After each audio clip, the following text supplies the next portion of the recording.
भाई ये मुझे होस्ट किसने बना दिया? कुदरत ने।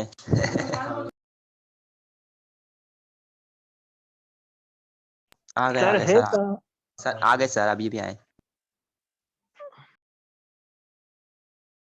हेलो हेलो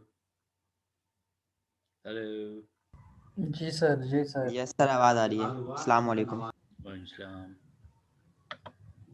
जा रही है आवाज, जा रही है।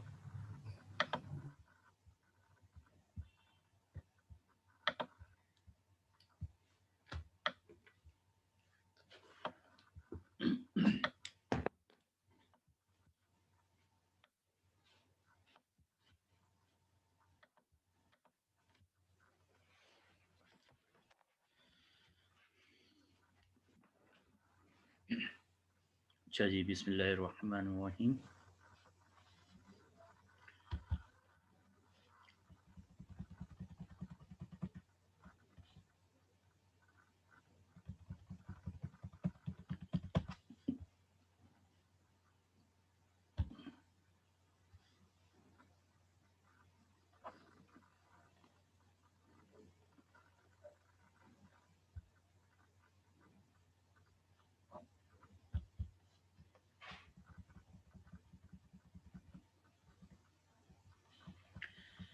अच्छा जनाब, लास्ट टाइम हम laws of black body radiation के हवाले से बात कर रहे थे। एक लॉ आपको बताया था, वीन्स डिस्प्लेसमेंट लॉ। बाज़ जगह पर इसे ल्यूमर्स लॉ भी कहा गया है और बाज़ जगह पर इसको वीन्स ल्यूमर लॉ भी कहा गया है। लेकिन ज़्यादातर जो बुक्स हम यूज़ करते हैं उनमें इसे सिर्फ वीन्स के डिस्प्लेसमेंट लॉ ही से लिखा गया है।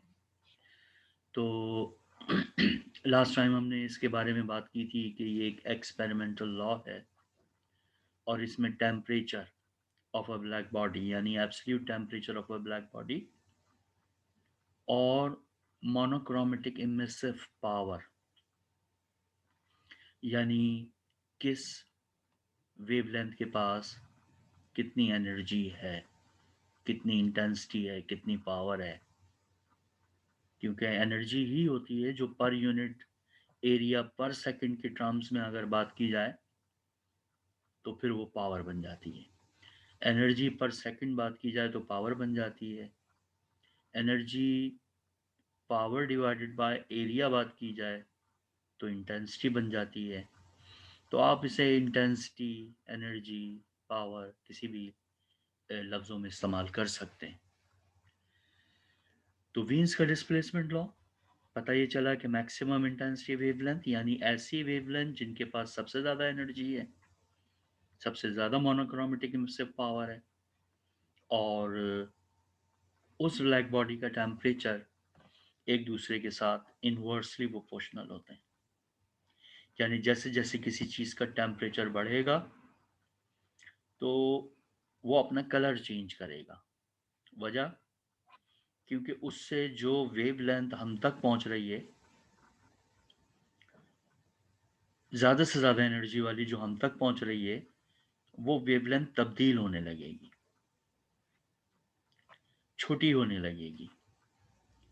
तो हम बड़ी से छोटी वेवलेंथ की तरफ अगर जाएं तो बड़ी आसानी से किसी भी चीज़ के टेम्परेचर की शनाख्त कर सकते हैं। बड़ी वेवलेंथ रेड है और छोटी वेवलेंथ वॉयलेट है। तो इसका मतलब बड़ा आसान सा हुआ कि अगर कोई चीज़ आपको रेडिश नज़र आ रही है, उसका टेम्परेचर कम है। कोई चीज़ ऑरेंज नज़र आ रही है, उसका टेम्परेचर उससे ज़्यादा है। अब टेम्परेचर बढ़ता जाएगा अगर, तो मैक्सिमम इंटेंसिटी वेवलेंथ छोटी होती जाएंगी, यानी उसकी अपीयरेंस आपको डिफरेंट कलर की नज़र आएगी। मैंने लास्ट टाइम एक एग्जांपल में आपको ये कहा था कि अगर आप स्टार्स वगैरह को रात को देखें, एस्ट्रोनॉमी में बड़ा यूज़ है इसका। स्टार्स हमसे बहुत दूर हैं, अगर हमारे पास हमें वो नज़र आ रहे हैं तो इसका मतलब कोई विजिबल इलेक्ट्रोमैग्नेटिक वेव्स हम तक पहुंच रही है उससे। अब जो भी विजिबल इलेक्ट्रोमैग्नेटिक वेव्स हमें पहुंच रही है, यकीनन उसी कलर की वो चीज हमें नजर आएगी। मसलन अगर वो रेड नजर आ रहा है, इसका मतलब बड़ा आसान है कि maximum intensity wavelength red colour की वहां से इमिट हो रही है, क्योंकि वही हम तक पहुंच सकी है। मैक्सिमम, ज्यादा से ज्यादा एम्पलीट्यूड कम होता चला जाता है। दूसरी वेव बहुत मामूली एम्पलीट्यूड के साथ पहुंच पाती हैं, लेकिन हमें जो कलर नजर आता है हम उसे मैक्सिमम इंटेंसिटी ही सपोज करते हैं। चुनाचे हम इस तरह, और अगर रेडिएशन विजिबल में हो ही नहीं रही उससे, तो वो चीज़ हमें नज़र भी नहीं आएगी, आप नहीं उसको देख सकेंगे, आपके लिए वो चीज़ ना होने के बराबर है। That is called the veins displacement law. फिर जनाब हम पहुंचे स्टेफेंस बोल्ट्जमैन लॉ पे। सर ये एक क्वेश्चन है सर, मुझे ये बताइए कि ये जो डायग्राम है वेंस की टेम्परेचर T1, T2 और T3, ये कैसे आया है? ये डिफरेंट टेम्परेचर पर या हमने, तो हम कैसे मतलब इसको ड्रा करेंगे अपनी तरफ से या ऐसे याद करके? नहीं, मैंने आपको ये कहा था कि हमने एक्सपेरिमेंटल वैल्यूज हासिल की हैं। ये एक ब्लैक बॉडी बनाई लेबॉर्ट्री में, अब इससे λ1, λ2, λ3 जितनी भी वेवलेंथ इससे इमिट हो रही हैं विजिबल रेंज में, हमने सबके पास एनर्जी कैलकुलेट की बाय द पायरोमीटर, ऑब्जर्व की कि पायरोमीटर इसको कितनी एनर्जी लेके जा रही है, इसके पास कितनी एनर्जी है, इसके पास कितनी एनर्जी है। फिर हमने वेवलेंथ को यहाँ और हर वेवलेंथ की एनर्जी को प्लॉट किया।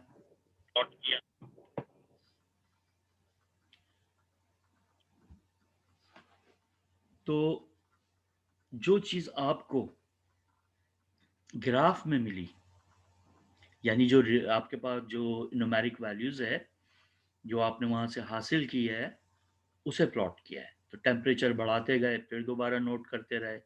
जैसे आप ये समझ लें कि आप प्रैक्टिकल कर रहे हैं RLC वाला, फ्रीक्वेंसी दे रहे हैं, एम्पलीट्यूड नोट कर रहे हैं, फ्रीक्वेंसी दे रहे हैं, एम्पलीट्यूड नोट कर रहे हैं। ऐसा डिफरेंट रेजिस्टेंस पर आपने किया हुआ है, अगर वो प्रैक्टिकल किया है तो बिल्कुल इसी तरीके से एक्सपेरिमेंटल वैल्यूज को लिया गया। यहाँ दिखाई नहीं गई है वो एक्सपेरिमेंटल वैल्यूज, उनकी ज़रूरत नहीं है, बट नीचे एक लाइन ज़रूर लिख दी गई है, और वो लाइन लिखी हुई है। सर आवाज डिस्कनेक्ट हो रही है, समझ ही नहीं आ रहा। आपका वाईफाई देखें, चेक करें।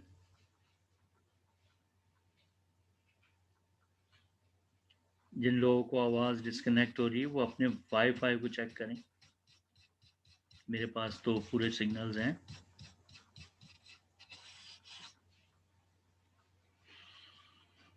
जी और दूसरी बात ये है कि आपने बोला कि इसके थ्रू हम हर चीज की टेम्परेचर फाइंड कर सकते हैं, तो इस ला के थ्रू हम सन की जो टेम्परेचर है वो फाइंड कर सकते हैं? जी बिल्कुल। सन आपको कैसा नज़र आ रहा है? येलो, येलो की वेवलेंथ यहाँ रखें, constant divided by that wavelength, आपको सन का टेम्परेचर मिल जाएगा, जो तकरीबन 5800 डिग्री सेल्सियस आएगा। That is a surface temperature. बिल्कुल कर सकते हैं। उसके बाद मैंने आपको एक और लॉ बताया जिसको स्टेफेंस बोल्ट्जमैन लॉ कहा जाता है, और उस लॉ को भी, उसमें फ़र्क ये था कि उसमें सिर्फ एमिसिव पावर की बात की गई, मोनोक्रोमेटिक एमिसिव पावर की बात नहीं की गई। एमिसिव पावर किसी भी ब्लैक बॉडी की उस ब्लैक बॉडी के टेम्परेचर पर डिपेंड करती है, प्रोपोर्शनल है। टेम्परेचर बढ़ेगा, एमिसिव पावर बढ़ेगी। ये आपको पिछले ग्राफ में भी नज़र आया है, लेकिन वहाँ डिस्कस नहीं किया गया। चुनाचे जब भी नोट किया गया तो ये पता चला कि एनर्जी जो आपको मिल रही है वो टेम्परेचर, एब्सोल्यूट टेम्परेचर के 4th पावर की प्रोपोर्शनल है। ये बात स्टेफन बोल्ट्जमैन ने अपने लॉ में बयान की। यकीनन ये भी एक्सपेरिमेंटल वैल्यूज का लॉ था, यानी ब्लैक बॉडी ली गई लेबोरेटरीज में, उसका टेम्परेचर रखा गया, उससे आने वाली इमिसिव पावर कैलकुलेट की गई, और जब बहुत सारी इमिसिव पावर हमें मिल गई तो उनकी जो न्यूमेरिक वैल्यूज है उसमें ये बात नोट की गई कि वो जिस टेम्परेचर पे हासिल की गई हैं, अगर हम टेम्परेचर की पावर 4 ले लें, यानी फर्ज करें टेम्परेचर 350 केल्विन था, तो आप 350 की पावर 4 लें और उसको मैच करें, जो वैल्यूज आपको प्रैक्टिकली मिली है, तो आप देखते हैं कि तकरीबन एक ही रेंज में, एक ही ऑर्डर में है। टेम्परेचर बढ़ा दिया, 4 कर दिया 400 केल्विन, फिर एनर्जी हासिल की गई, न्यूमेरिक वैल्यूज हासिल की गई इमिसिव पावर की। अब टेम्परेचर की पावर 4 करके देखा गया तो अब पता चला कि दोनों की न्यूमेरिक वैल्यू एक ही ऑर्डर में। इस तरह उन्हें टेम्परेचर की पावर 4 की वैल्यूज ज़्यादा मिली, 3 की भी मिली, 5 की भी मिली, लेकिन जब उन्होंने अपना डेटा देखा तो उनको ज़्यादा वैल्यूज 4 पावर की मिली, चुनांचे उन्होंने 4 पावर यूज़ किया।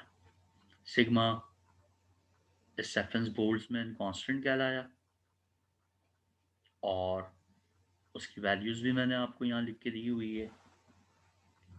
चुनांचे इस लॉ को बाद में 4th पावर लॉ के नाम से ज़्यादा याद किया गया, 4th पावर लॉ।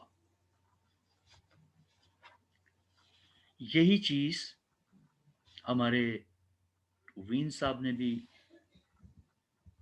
डिस्कस की। जब उन्होंने अपनी वैल्यूज देखी तो उसमें ज़्यादातर 5th पावर थी। उन्होंने अपने लॉ को चेंज रखने के लिए 5th पावर की बात की।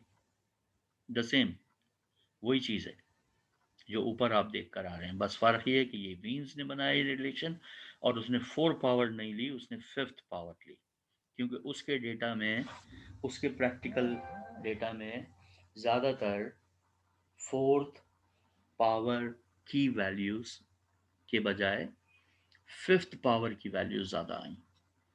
चुनांचे इस रिलेशन को वीन्स एनर्जी टेम्परेचर रिलेशन कहा गया। और जो सबसे इम्पोर्टेंट बात मैंने आपसे की, 3 लॉज मैंने डिस्कस किए हैं, और भी बहुत सारे लॉज थे मैंने आपको बताया था,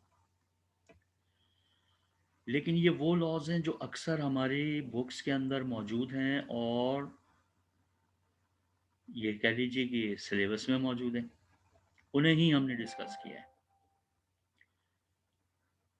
इन 3 लॉज की सबसे इम्पोर्टेंट बात, these all laws based upon the experimental values or behavior of the black body, practical behavior, यानी जब आप एक ब्लैक बॉडी को लेबोरेटरीज में बनाते हैं और उसके ऊपर ये सारी कैलकुलेशंस या ये सारी ऑब्जर्वेशंस लेते हैं, उन पे बेस करते हैं।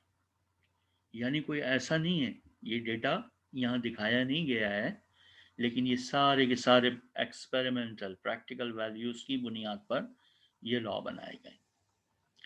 ये था हमारा लास्ट टाइम तक का डिस्कशन। आज हम आगे बढ़ते हैं और एक और लॉ डिस्कस करते हैं। इस लॉ को कहा जाता है वीन्स कंबाइंड फॉर्मूला। बहुत सारे लोग ये बहुत सारी बुक्स में इसकी स्पेलिंग जरा डिफरेंट लिखी। ये तो अब ये बोले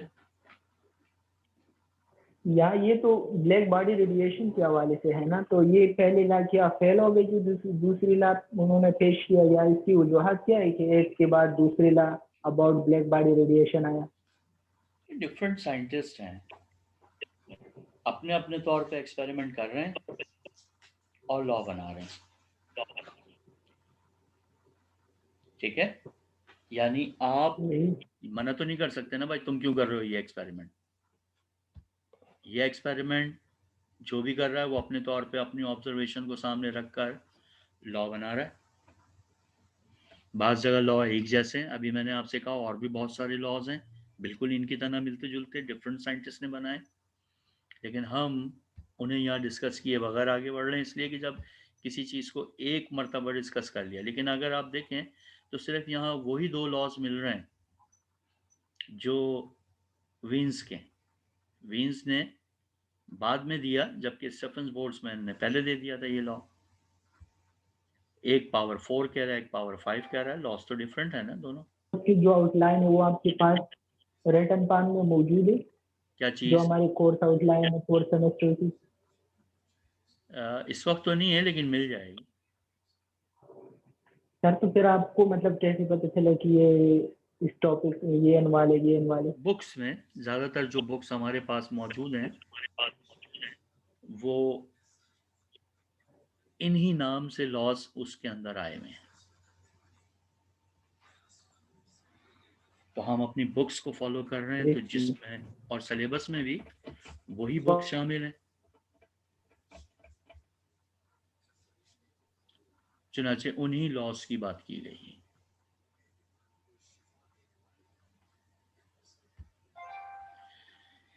चलें जनाब, अभी तो लॉज शुरू हुए हैं, अभी से ना घबराएं।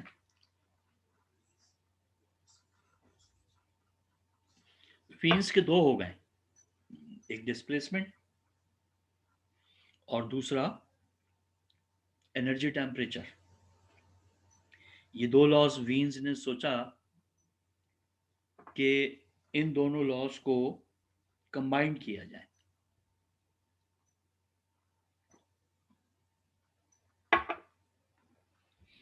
कंबाइन करने से मुराद है कि पहले लॉ में उसने मैक्सिमम इंटेंसिटी वेवलेंथ और टेम्परेचर की बात की, दूसरे में उसने एनर्जी और टेम्परेचर की बात की। अब वो ये चाहते हैं साहब कि तीनों पैरामीटर आ जाएं, तीनों चीज़ें आ जाएं, एनर्जी भी आ जाए, टेम्परेचर भी आ जाए और वेवलेंथ भी आ जाए। चनाचे जो लॉ इस वक्त आपको स्क्रीन पर नज़र आ रहा है called the Wien's combined formula, उमूमन इसे कंबाइंड फार्मूले का नाम दिया गया है क्योंकि ऑलरेडी 2 लॉज जो उसके थे वो उन्हीं को यूज करके कंबाइन कर रहा है। देखें, according to the Wien's displacement law लिखा हुआ है पहला, लैम्डा मैक्सिमम टेम्परेचर कांस्टेंट, दूसरे में Wien's energy temperature relation E (T⁻⁻5 equal to constant. हाँ बेटा बोलो। अब अगर गौर करें तो दोनों में temperature is a common quantity, the absolute temperature. चुनाचे टेम्परेचर, वेवलेंथ और एनर्जी तीनों को मिलाने का फैसला किया उसने। Equation 1 and 2, the relation 1 and 2।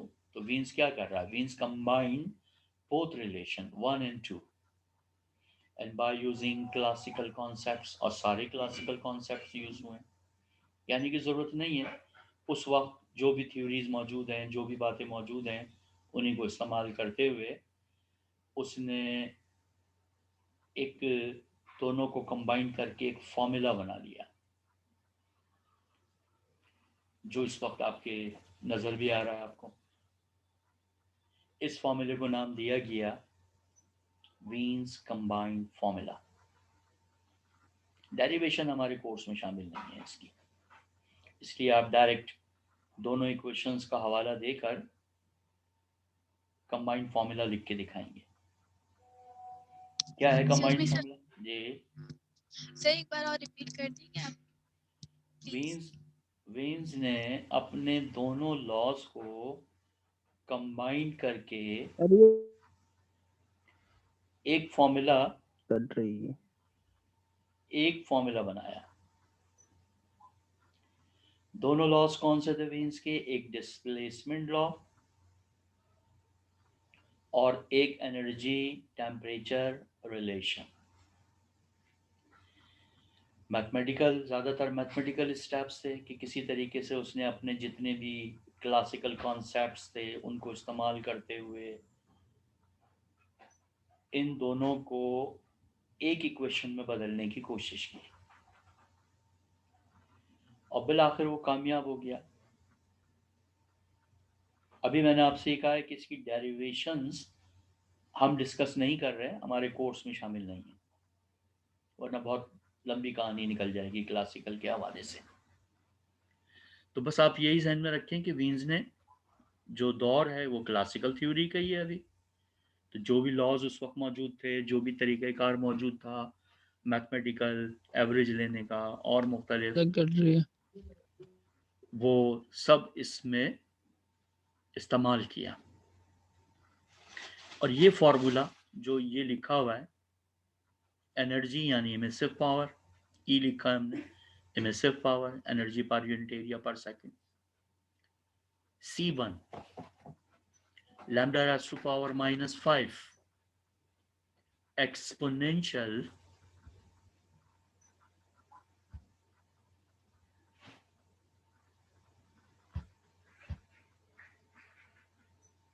Sir पढ़ा रहे लेकिन आवाज नहीं आ रही माशाल्लाह से।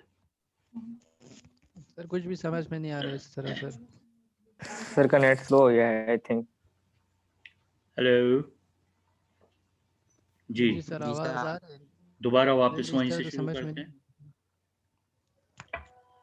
वीन्स ने अपने दोनों फार्मूलों को यानी अपने दोनों लॉस को कंबाइन किया और मैं अभी आपको ये बता रहा हूँ कि 1 डिस्प्लेसमेंट लॉ है और 2 एनर्जी टेम्परेचर रिलेशन है। इन दोनों लॉज में टेम्परेचर कॉमन है, the absolute temperature of the black body common है, और बाकी दो क्वांटिटीज, एक एमिसिव पावर और दूसरी वेवलेंथ, उसने इन्हें कंबाइन किया। एक काफ़ी बड़ा फॉर्मूला है जो ड्राइव होने के बाद जिसका रिजल्ट ये आता है, energy equal to, energy means emissive power, energy per unit area per second, C1 is a constant, lambda raised to power -5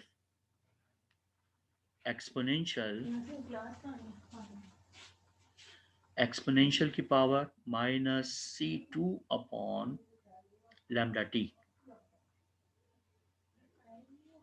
where C1 and C2 both are the two constants जिनकी values भी है। लेकिन हमने सिर्फ discuss करते हुए जाना है, इसलिए ना हम इनकी डिटेल में गए और ना हम इन कॉन्स्टेंट्स वगैरह पे कोई इतनी बात कर रहे हैं। ये फॉर्मूला कंबाइंड फॉर्मूला कहलाया। जी बोले बोले सर आपकी आधी आधी आवाज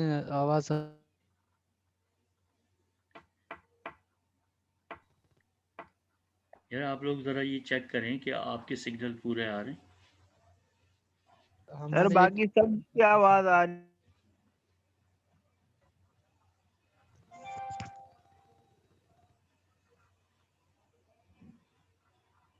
हेलो हेलो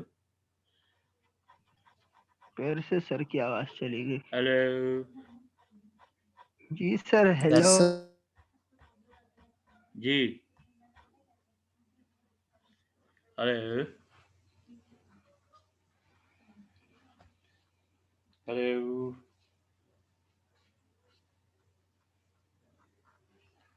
मेरा तो ख्याल है कि आवाज जा रही है अभी भी।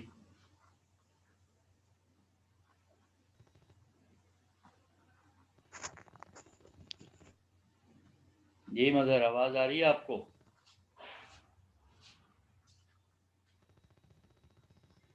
सर डेटा पैकेज करा दो सर, ये वाईफाई का जान छूट जाएगा सर। सर अनलिमिटेड पैकेज है ये और ऑप्टिकल फाइबर वाला है। इस सर ने अपलोड नहीं किया। कुछ जोलो मेहदी तो मजर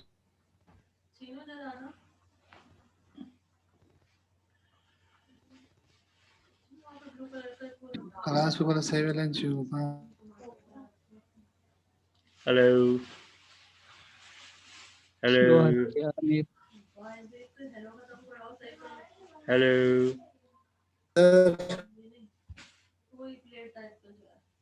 हेलो हेलो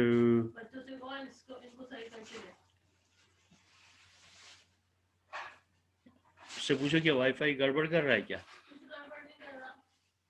मेरे ही पास आवाज क्यों गड़बड़ करता है? हेलो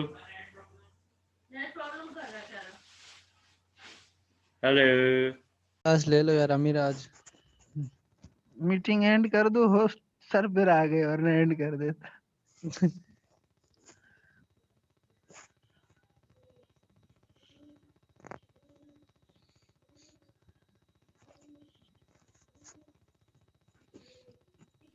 सद्दा में खस्ता है खस्ता। Hello meeting and hello sir welcome back. इसे बर्दाश्त करना पड़ेगा। सर आप ये गूगल क्लासरूम पे डाल दीजिएगा वीडियो बना के, सही है? बाकी वीडियोस भी आपने सर, सेंड ये नहीं किया। वाईफाई चेंज कर दो या सर डेटा पैकेज लगाया करो सर। यार ये वाईफाई जो है ये तो बड़ा जबरदस्त वाला वाईफाई है। एक्सक्यूज मी सर, ये सर कितने ये एमबी बात स्पीड है? कितने सर एमबी बात रैम है है? सर जबरदस्त। ये ऑप्टिकल फाइबर वाला है भाई। सर सर ये इतना इश्यू क्यों हो रहा है? सर आप लेक्चर्स कब तक अपलोड करेंगे? दरअसल थोड़ा सा टेक्निकल प्रॉब्लम आ रहा था उसमें, इसलिए अभी तक नहीं हुए हैं। इंशाल्लाह एक आध दिन में कर दूंगा मैं सारे। ओके सही सर, है। प्लीज जल्दी कर दें। सर आप ये पीडीएफ ग्रुप में सेंड कर दे सर। सर आप कर दें जल्दी। इंशाल्लाह आज आया सर, टाइम खत्म है इंशाल्लाह हमारे। सर। अब आ रही है आवाज सही? जी सर सही यस आई सर है। आज अब परफेक्ट है सर। चलें दोबारा कनेक्ट किया है मैंने उसको। चलें हम बात कर रहे थे हम कंबाइंड फार्मूले की, वीन्स कंबाइंड फार्मूला। ये आपके सामने जो लिखा हुआ है ये वीन्स कंबाइंड फार्मूला है, जिसमें वीन्स ने अपने सर दोनों ये बना लॉज कैसे को सर? ये मतलब कंबाइन तो किया लेकिन डायरेक्ट आंसर आया। नहीं, डायरेक्ट नहीं, इसकी बहुत लंबी डेरिवेशन है जो हमारे कोर्स में शामिल नहीं है, इसलिए उन्हें यहाँ डिस्कस नहीं किया हमने। चलो ठीक है सर। वो इसलिए कि अगर हम इसी में फंस जाएंगे तो ये क्लासिकल का मामलात हैं, इसी में फंसे रहेंगे, फिर मॉडर्न तो शुरू होके नाम ही नहीं देगी। तो फिर अच्छी बात है सर। आपकी सारी बुक्स के अंदर ये डायरेक्ट लिखा हुआ है, जो भी फॉलो करेंगे इसकी डेरिवेशन नहीं है उसके अंदर। और डेरिवेशन ना होना ज़्यादा इजी है इसलिए कि वो बहुत लंबी डेरिवेशंस हैं। अभी माशाल्लाह आपके पास जो डेरिवेशंस आएंगी वो ठीक ठाक मुश्किल डेरिवेशंस हैं और बड़ी लंबी डेरिवेशंस भी हैं। जी, कंबाइंड फार्मूला बन गया। अब सवाल ये पैदा होता है कि इसको चेक करना चाहते हैं हम, कैसे चेक करें? दो तरीके हैं। एक तरीका यह है कि इस फॉर्मूले को यूज किया जाए। गौर से सुनिएगा, C1 C2 दोनों कांस्टेंट्स की वैल्यू रखी और ब्लैक बॉडी के एब्सोल्यूट टेम्परेचर को कांस्टेंट रखा और जो भी वैल्यूज यहाँ प्लेस की, और ये मालूम किया कैलकुलेट करके कि किस वेवलेंथ के पास कितनी एनर्जी। रेड की वेवलेंथ रखी, एनर्जी कैलकुलेट कर ली। ऑरेंज की वेवलेंथ रखी, एनर्जी कैलकुलेट कर ली। इसी तरीके से हमने तमाम विजिबल की वेवलेंथ एक ख़ास रेंज की रख के सबकी एनर्जी को कैलकुलेट कर लिया गया। फिर ये तो हो गई कैलकुलेटेड वैल्यूज, क्योंकि आप क्या कर रहे हैं, आप प्रैक्टिकली कोई काम नहीं कर रहे, बस आपको एक फॉर्मूला मिल गया है, उसमें डिफरेंट वैल्यूज को प्लेस करके आप कैलकुलेशंस कर रहे हैं। इसे कहेंगे हम वीन्स कंबाइंड फॉर्मूले से हासिल वैल्यूज, कैलकुलेटेड वैल्यूज। अब क्या करें, अब हम प्रैक्टिकल वैल्यूज हासिल कर रहे हैं। एक ब्लैक बॉडी बनाई लेबॉर्ट्री में जाकर, फॉर्मूले का कोई काम नहीं है, आप ख्याल रखिएगा, डेटा हासिल हो चुका है। अब हम लेबॉर्ट्री में गए, एक ब्लैक बॉडी बनाई, उतना ही टेम्परेचर रखा जितना फॉर्मूले में रखा था, और फिर यहाँ ये मालूम करने की कोशिश की practically by using the some instruments कि किस वेवलेंथ के पास कितनी एनर्जी है। ख्याल कीजिएगा, अब प्रैक्टिकली हासिल कर रहे हैं ब्लैक बॉडी को लेबॉर्ट्रीज में रखकर, कि एक ब्लैक बॉडी उतने ही टेम्परेचर पर डिफरेंट वेवलेंथ के पास कितनी एनर्जी है। एक डेटा आपको और हासिल हो गया। अब हमारे पास दो तरह का डेटा है। तो है ये क्या चीज है? कांस्टेंट? C1 C2 कांस्टेंट्स है, और दोनों की वैल्यूज हैं जो यहां डिस्कस नहीं की गई हैं। तो दो तरह की वैल्यूज आपको मिल गई, एक calculated by the Wien's combined formula और दूसरी प्रैक्टिकल वैल्यूज। इन दोनों को एक ही ग्राफ पर प्लॉट किया गया, कैलकुलेटेड वैल्यूज को भी और एक्सपेरिमेंटल वैल्यूज को भी। क्या देखा आपने, ये ग्राफ आपको हासिल हुआ। पहले जरा इस ग्राफ को गौर से देखिए, इसमें दो ग्राफ बने हुए, एनर्जी वर्सेस वेवलेंथ बने हुए at the constant temperature T। एक स्मूथ कर्व है, उस स्मूथ कर्व को एक्सपेरिमेंटल कर्व कहा गया है, यानी एक्सपेरिमेंटल वैल्यू से हासिल किया हुआ कर्व।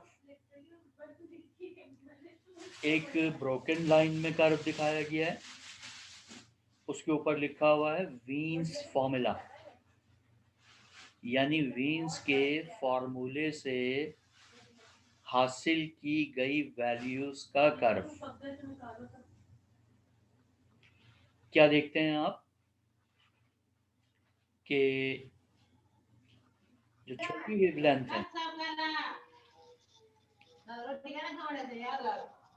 जो छोटी वेवलेंथ है, यानी ये हिस्सा। सर आपकी बैकग्राउंड से बहुत डिस्ट्रैक्शन आ रही है सर। मेरे बैकग्राउंड से नहीं आ रही, ये ये किसका लोगों माइक ने अपने माइक खोले हुए हैं, उनके घर की लड़ाई आ रही है। ये कौन है सर? आप उधर से अब्दुल पता रहमान करके बंद कर। अब्दुल रहमान का है। चल पुत्र तू छुट्टी कर।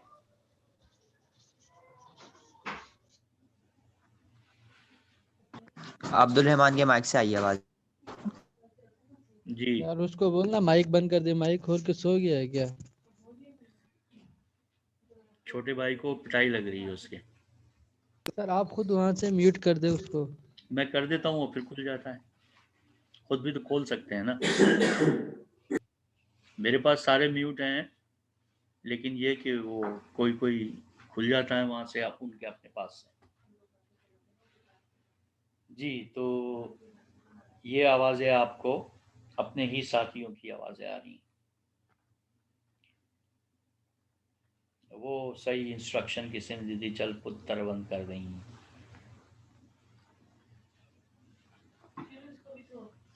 जी जनाब, वापस आइए। लमिया हम जी। सबको इस कोविड से निजात दिलाए ताकि आमीन या अल्लाह। हम दोबारा अपने कन्वेंशनल जराए पे वापस आ जाएं। सर अल्लाह करे ये सेमेस्टर भी ऑनलाइन हो जाए। नंबर अच्छे आएंगे। वैसे भी नहीं पता सर, ऑनलाइन ना हो सर, फिजिकली हो। वैसे तूने बहुत पढ़ लिया ना फिजिकली हो। बस ये मैंने बहुत पढ़ा नहीं है, पढ़ना चाहता हूँ, जब भी तो बोलना यार फिजिकल। पहले सिलेबस पढ़ने दो, उसके बाद तुम लोग डिस्कशन शुरू करो यार। हाँ, गुड गुड, बिल्कुल सही कह रहे हैं। दोनों ग्राफ साथ प्लॉट किए हुए, एक एक्सपेरिमेंटल वैल्यूज लिखी हुई है, एक्सपेरिमेंटल कर्व एक्सपेरिमेंटल वैल्यूज पे हासिल हुआ है, और ब्रोकन लाइन कर्व वीन्स के फॉर्मूले से हासिल हुआ है। क्या देखते हैं हम? शॉर्टर वेवलेंथ, जहां छोटी वेवलेंथ है, दिस वन, ये छोटी वेवलेंथ है,